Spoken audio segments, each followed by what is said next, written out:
नमस्कार। इस वीडियो में हम अपनी सीरीज़ को आगे बढ़ा रहे हैं और nationalist approach of Indian history, basically modern Indian history में जो अप्रोचेस थे उसको आगे बढ़ाते हुए हम देखेंगे जो राष्ट्रवादी नज़रिया था हिस्ट्री राइटिंग का, हिस्टोरियोग्राफी का, उसको देखते हैं।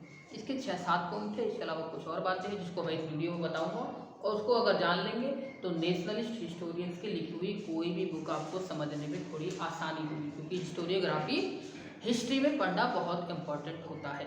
तो चलिए जानते हम।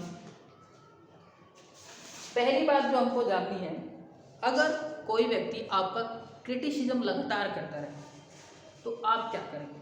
तो हम क्या करेंगे, अपने अंदर थोड़ी खूबियाँ निकालने के लिए खूबियाँ देखेंगे। हम अपने अंदर कुछ खूबियाँ हमारे अंदर हैं, उनको हम दिखाने की कोशिश करेंगे कि हम बेकार नहीं हैं। तो जब कॉलोनियल अप्रोच वाले जो ब्रिटिश मास्टर, ब्रिटिश ऑफिसर्स और ब्रिटिश हिस्टोरियंस थे, उन्होंने इतिहास को लिखा, तो उस लिखते वक्त में उन्होंने इंडियन हिस्ट्री को क्रिटिसाइज किया और बुरा कहा, स्टैग्नेंट कहा, अनडेवलप कहा और ऐसा कहा कि असफल।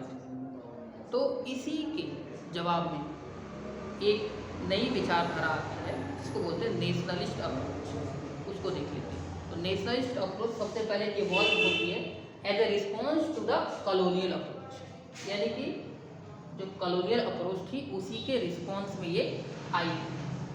अगली बात है 1947 से पहले, 1947 से पहले जो नेशनलिस्ट जितने भी हिस्टोरियंस हुआ करते थे, इन्होंने कभी भी जो मॉडर्न हिस्ट्री उस पर फोकस नहीं किया था और इनका फोकस पॉइंट हुआ करता था एंशिएंट हिस्ट्री और थोड़ा बहुत मिडिवल हिस्ट्री। वो एंशिएंट को ज़्यादा फोकस करते थे।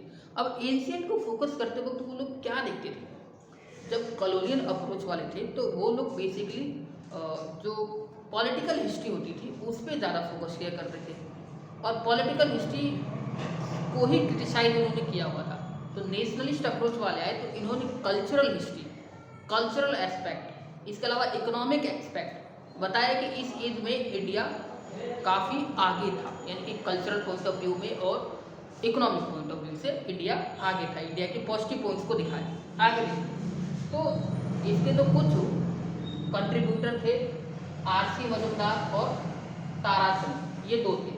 ये दोनों को देखना बहुत इम्पोर्टेंट है। आगे देखते हैं इन्होंने क्या करा।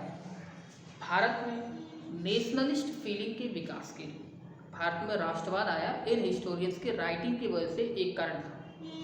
अगली बात, जो पूर्व धारणा थी कॉलोनियल अप्रोच रखने वालों की भारतीय हिस्ट्री के बारे में, खासकर एंशिएंट हिस्ट्री के बारे में, उस धारणा को तोड़ने का काम नेशनलिस्ट अप्रोच ने किया था। तो ये काम, ये श्रेय भी नहीं हो जाता। अगली बात है, इन्होंने जो गोल्डन एरा है भारत का, जो गोल्डन एरा था, इसको जाहिर किया कि हम लोग गोल्डन एरा, जैसे कि एक गुप्ता एज था, इसके अलावा भी कई सारे वक्त में गोल्डन एज एक बड़ा ही कह सकते हैं कि ऐसा फेज जब सब कुछ अच्छा चला हो, इकोनॉमिक रूप से, कल्चरल रूप से डेवलपमेंट हो रहा हो, कुछ एज को बोल सकते हैं। तो इन्होंने कल्चरल और इकोनॉमिक हिस्ट्री पे ज़्यादा फोकस करते हुए जो गोल्डन एराज थे या जहाँ में भी अच्छे काम हुए उनको बताया।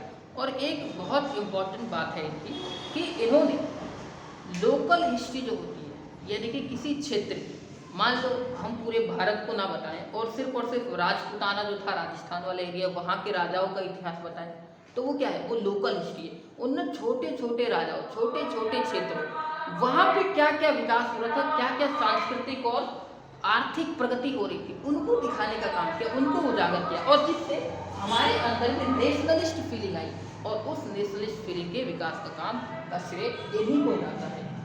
तो ये सब बातें थी नेशनलिस्ट अप्रोच के बारे में।